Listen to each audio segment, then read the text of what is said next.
Pelajaran Sekolah Sabat, Rabu 5 Maret 2025.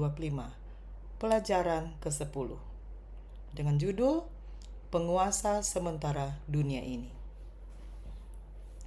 Kita telah melihat dalam pelajaran sebelumnya bahwa dalam pertentangan kosmis, iblis dan pengikutnya untuk sementara diberikan wilayah kekuasaan yang signifikan di dunia ini dibatasi berdasarkan beberapa aturan main. Aturan main ini tidak hanya membatasi tindakan musuh iblis dan pengikutnya, tetapi juga membatasi tindakan Allah untuk menghilangkan atau mengurangi kejahatan yang sementara berada dalam wilayah kekuasaan musuh. Karena Allah tidak akan pernah mengingkari janji-janjinya sejauh Dia telah menyetujui aturan-aturan yang berlaku. Jadi dengan memberikan kekuasaan terbatas dan sementara kepada iblis, maka Allah secara moral telah membatasi tindakannya di masa depan tanpa mengurangi kuasa aslinya. Bacalah Yohanes 12 ayat 31, Yohanes 14 ayat 30, Yohanes 16 ayat 11, 2 Korintus 4 ayat 4, dan Lukas 4 ayat 6. Apakah yang diajarkan ayat-ayat ini mengenai kekuasaan musuh di dunia ini? Saya baca dalam Yohanes 12 ayat 31. Sekarang berlangsung penghakiman atas dunia ini. Sekarang juga penguasa dunia ini akan dilemparkan keluar. Yohanes 14 ayat 30. Tidak banyak lagi aku berkata-kata dengan kamu, sebab penguasa dunia ini datang dan ia tidak berkuasa sedikit pun atas diriku. Yohanes 16 ayat 11. Akan penghakiman karena penguasa dunia ini telah dihukum. 2 Korintus 4 ayat 4, yaitu orang-orang yang tidak percaya, yang pikirannya telah dibutakan oleh ilah zaman ini, sehingga mereka tidak melihat cahaya Injil tentang kemuliaan Kristus yang adalah gambaran Allah. Lukas 4 ayat 6.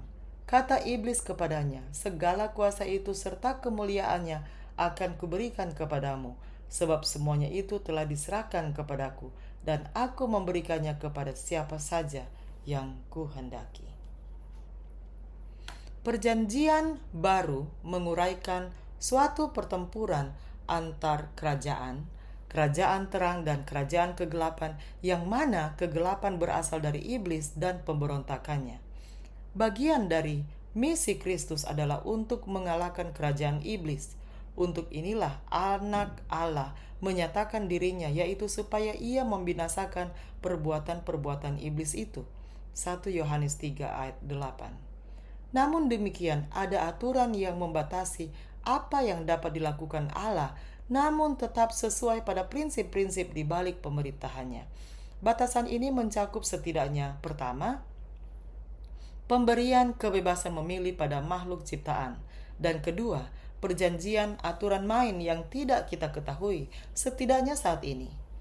Hambatan dan keterbatasan terhadap tindakan ilahi ini mempunyai implikasi yang signifikan terhadap kemampuan moral Allah untuk mengurangi dan atau segera menghilangkan kejahatan di dunia ini.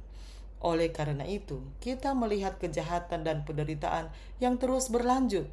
Orang tentunya dapat menyebabkan banyak orang meragukan keberadaan Allah atau kebaikannya. Namun, ketika latar belakang pertikaian besar ini dipahami dan batasan-batasan yang Allah tetapkan dalam cara Dia menangani kejahatan, kita dapat lebih memahami mengapa segala sesuatunya terjadi, setidaknya sampai kemenangan Allah yang akhir atas kejahatan.